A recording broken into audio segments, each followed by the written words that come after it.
నమస్తే అండి అందరికీ. Welcome to HD vlogs 9848. ఇప్పుడే సబ్స్క్రైబ్ చేసుకోండి. రుచికరంగా వండే పప్పు చాట్ని ఎలా తయారు చేసుకోవాలో ఇప్పుడు మనం చూద్దాం. ముందుగా కందిపప్పుని మంచిగా నీట్గా కడిగి నానబెట్టుకోవాలి. నానబెట్టిన తర్వాత చూడండి 2 సార్లు కడిగేసి అందులో ఏమీ లేకుండా చూసుకొని ఒక గిన్నెలో వేసేసి పొయ్యి మీద పెట్టేసుకోవాలి. అది ఇలా మనకి ఉడుకుతూ ఉండాలి. అలాగే ఇందులో మనము పసుపు ఇంకా నూనె ఈ 2 కూడా వేసేయాలి. ఇంకా పచ్చిమిర్చి, కొత్తిమీర, ఉల్లిపాయలు ఇవన్నీ కూడా మనం రెడీగా ఉంచుకోవాలి.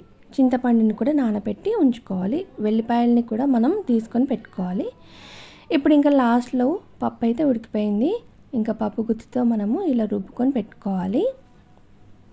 పెట్టిన తర్వాత ఇప్పుడైతే మనము చింతపండు పులుసు పిసికి పెట్టుకోవాలి పప్పుచారు కోసం అని చెప్పేసి. నీళ్ళలాగా పెట్టుకోవచ్చు అండి. నీళ్ళలాగా పెడితేనే బాగుంటుంది. మా ఇంట్లో వాళ్ళందరికీ కూడా కొంతమంది చిక్కగా పెట్టుకుంటారు. అలా అయితే మా ఇంట్లో ఎవరికి ఇష్టం ఉండదు.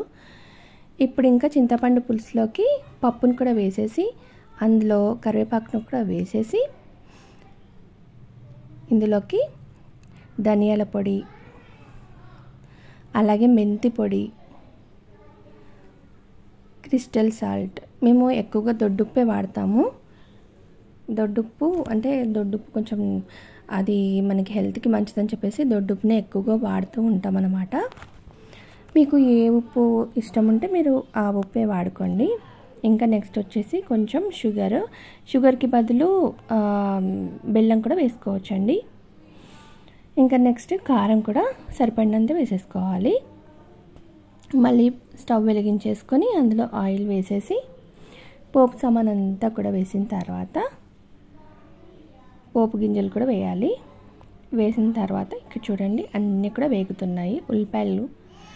ఉల్లిపాయలు వేసుకోవాలి. వేసిన తర్వాత ఉల్లిపాయలు కొంచెం ఎక్కువగా ఉంటే టేస్ట్ బాగుంటుంది అన్నమాట. పచ్చిమిర్చి కూడా వేసుకోవాలి. చిన్నపిల్లలు తినని వాళ్ళు ఉంటారు కదా, అందుకోసం అని చెప్పేసి ఒకటే మిరపకాయని పెద్దగా చీల్చేసి వేసుకోండి. పిల్లలు ఈజీగా తీసేస్తారు. తినాలి అనుకున్న వాళ్ళు అలాగే తినేయచ్చు. మా ఇంట్లో పచ్చిమిర్చి కొంచెం తక్కువే అనమాట. నేనైతే చాలా బాగా తింటాను పచ్చిమిర్చి.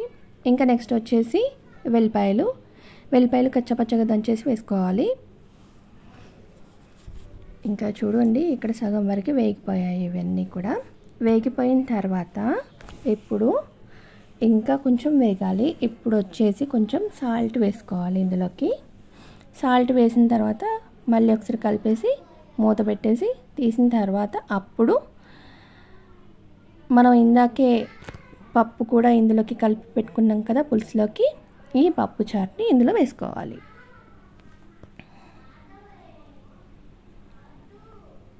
ఇంకా ఇప్పుడు మనం సాల్ట్ ఎలా ఉందో చూసుకొని మళ్ళీ ఒకసారి సాల్ట్ వేసేసి అప్పుడు ఇంకా మరగనివ్వాలి.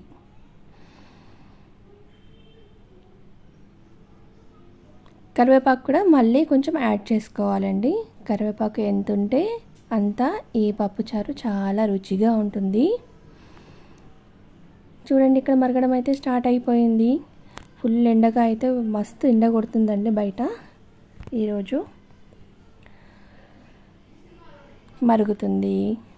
ఇలా మరిగేటప్పుడే మనకి స్మెల్ వచ్చింది అనుకోండి, ఆ రోజు పప్పుచారుకు తిరిగే ఉండదు. ఇంకా సూపర్ స్మెల్తోనే మొత్తం అదిరిపోతుంది మా ఇల్లు అయితే.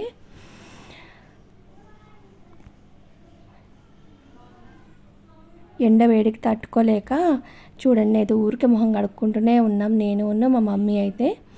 చాలా ఎండ కొడుతుంది ఇక్కడ.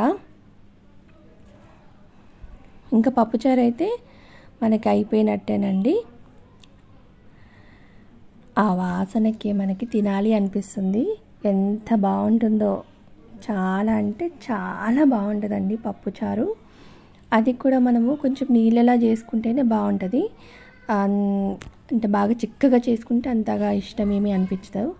ఇంకా నెక్స్ట్ వచ్చేసి పప్పుచారుకి కాంబినేషన్ మా ఇంట్లో చిన్నపిల్లలు ఉన్నారు కదా, వాళ్ళకి స్పెషల్ ఐటెం అన్నమాట మచ్చాల పులుసు అండి. ఇది కూడా ఏమేమి మసాలా వేసాము ఏంటి ఇవన్నీ కూడా నెక్స్ట్ వీడియో అప్లోడ్ చేస్తాను, చూసేయండి. ఇది వచ్చేసి హెల్త్కి చాలా మంచిది. అలాగే మనకేంటంటే కొలెస్ట్రాల్ కూడా ఏమీ ఉండదండి ఇందులో.